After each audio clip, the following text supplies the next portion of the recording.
नमो नमः। भवतां स्वागतम् अत्र। इतः पूर्वं वयं मङ्गलम् इति पठितवन्तः। एतेषां श्लोकानाम् अर्थमपि वयं ज्ञातवन्तः। यदि अत्र कुत्रापि समस्या वर्तते तर्हि भवन्तः पुनः पृष्टुं शक्नुवन्तः। अद्य शेमुषी पाठ्यपुस्तकस्य प्रथमः पाठः भारतीवसन्तगीतिः। पाठस्य नाम भारतीवसन्तगीतिः। अतः सर्वप्रथमम् एतस्यैव अर्थं जानीमः। इतः पूर्वं भवन्तः समास, आप लोगों ने समास पढ़े होंगे। कक्षा 8वीं में हिंदी में भी आपने समास पढ़ा होगा। समास किसे कहते हैं? किसी दो या दो से अधिक शब्दों को छोटा कर देना, उनकी विभक्तियों का लोप कर देना, वही समास कहलाता है। समास शब्दों में होता है और संधि वर्णों में होती है। तो यहाँ पर भी समास हैं। त्रिः अत्र शब्दाः भारती वसंत गीतिः। सब में विभक्तियाँ हैं, बस इसकी विभक्तियों का लोप करके इन्हें एक शब्द बना दिया गया है। 3 शब्दों का एक शब्द बना दिया गया, यही समास कहलाता है।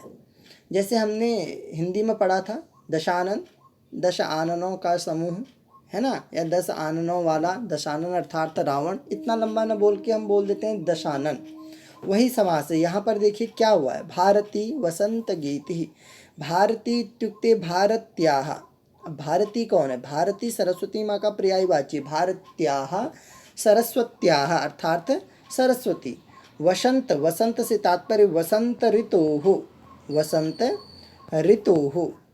गीतिः यानी गीत, वसंत ऋतोः गीतिः, गीतिः यानी गीत। तो अर्थ क्या हुआ? सरस्वती माता के वसंत ऋतु के गीत।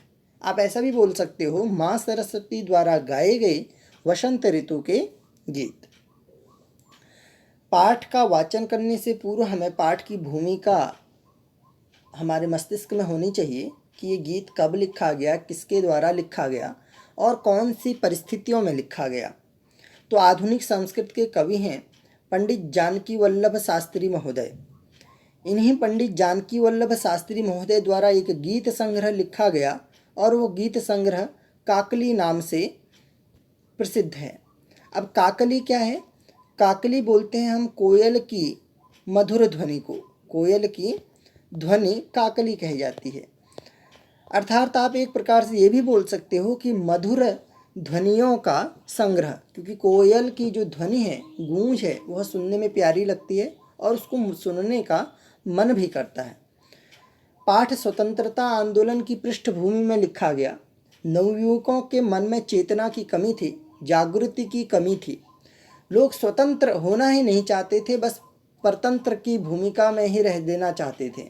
उन्हीं नवयुवकों को जागृत करने के लिए पंडित जानकी वल्लभ शास्त्री महोदय द्वारा माँ सरस्वती से प्रार्थना की गई है कि हे माँ सरस्वती, आप क्या करिए, आप इस वसंत ऋतु में प्रकृति के सौंदर्य को देखकर नई वीणा को बजाएं, यानी नवयुवकों के मन में नए भावों को जागृत करें। अब यहाँ पर वीणा बजाने से तात्पर्य यही है कि नवयुवकों के मन में नए नए विचारों को जागृत करें, ताकि वह अपने देश के स्वतंत्रता के प्रति क्या हो जाए, जागृत हो जाए, वचनबद्ध हो जाए।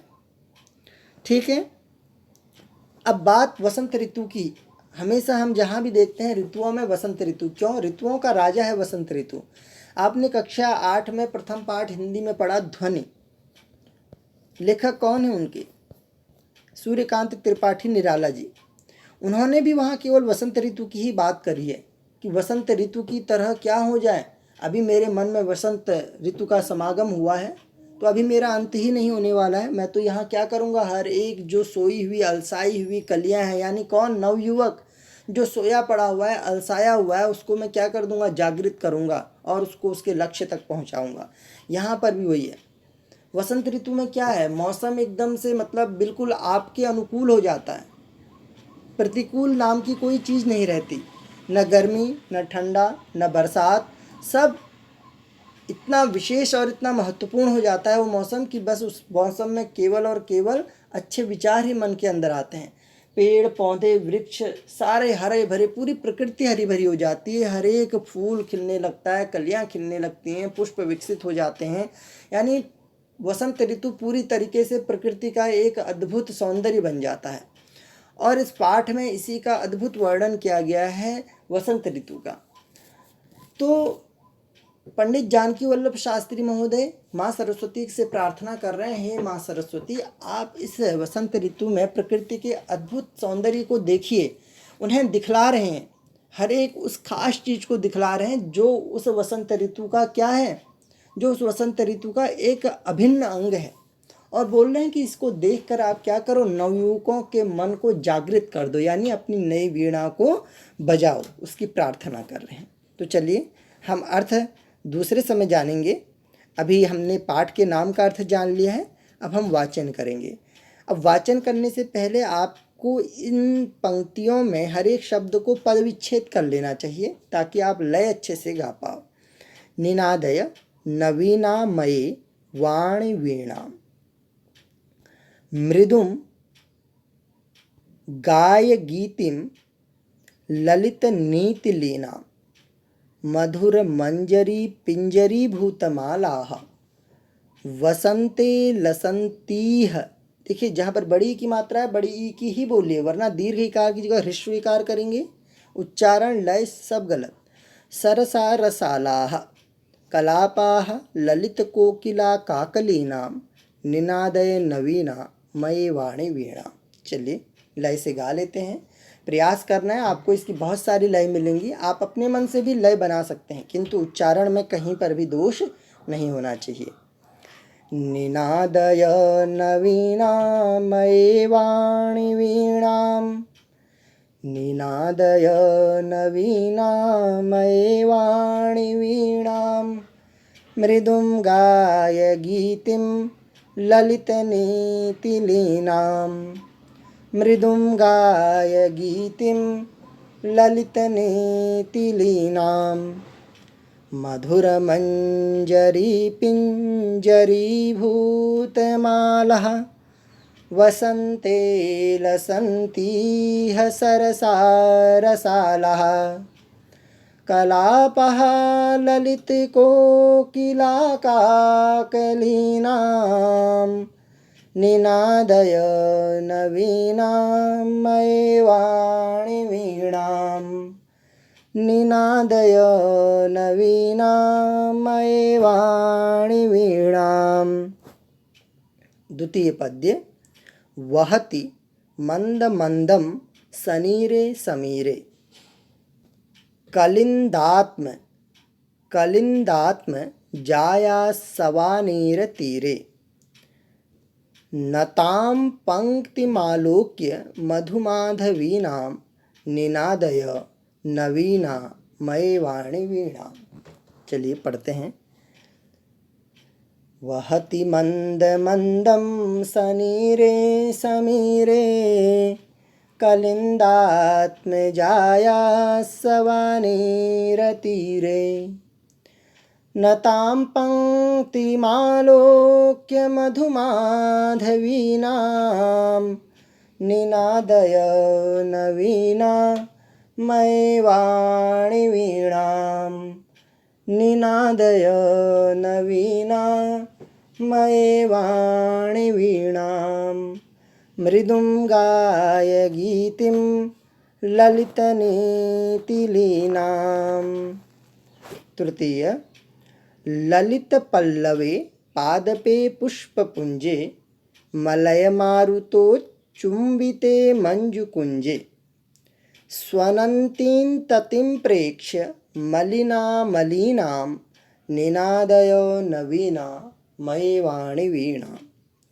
ललितपल्लवे पादपे पुष्पपुञ्जे मलयमारुतो चुम्बिते मञ्जुकुञ्जे स्वनन्तीं ततिं प्रेक्ष्य मलिनामलीनां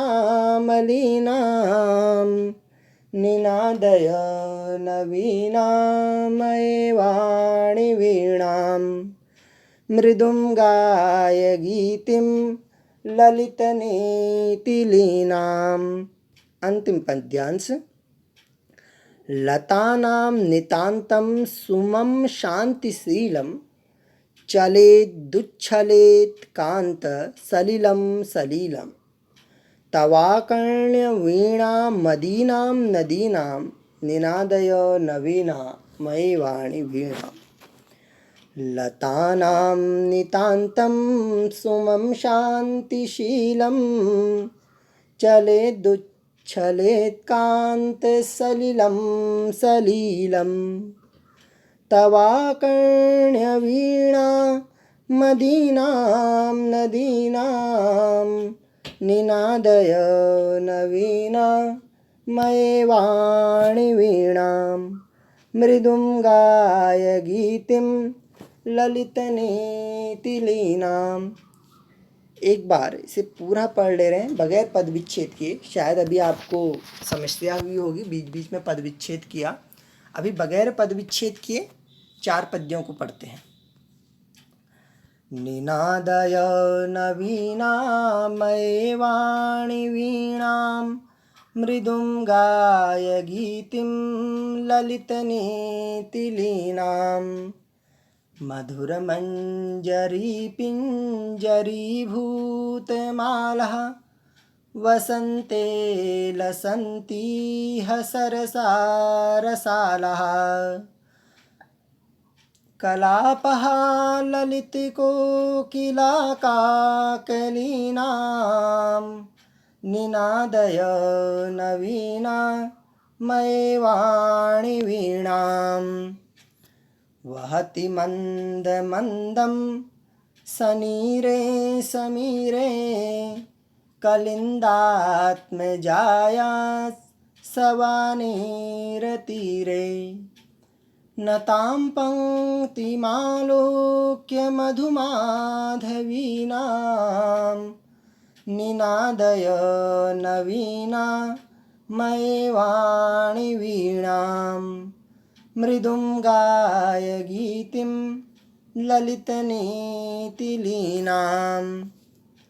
ललितपल्लवे पादपे पुष्पपुञ्जे मलयमारुतोच्चुम्बिते मञ्जुकुञ्जे स्वनन्तीं ततिं प्रेक्ष्य मलिनामलीनां निनादय नवीना मयि वाणि वीणां मृदुं गाय गीतिं ललितनेतिलीनां लतानां नितान्तं सुमं शान्तिशीलं चलेदुच्छलेत्कान्त सलिलं सलीलं तवाकर्ण्यवीणा मदीनां नदीनां निनादय नवीना मयि वाणि वीणां मृदुं गाय गीतिं ललितनेतिलीनां मृदुं गाय गीतिं ललितनेतिलीनां। आप भी इसी तरह उच्चारण करिए। आप लय भिन्न कर सकते हैं किंतु उच्चारण दोष ना हो। आप प्रयास करेंगे तो आपसे और अच्छा होगा। धन्यवाद सभी को।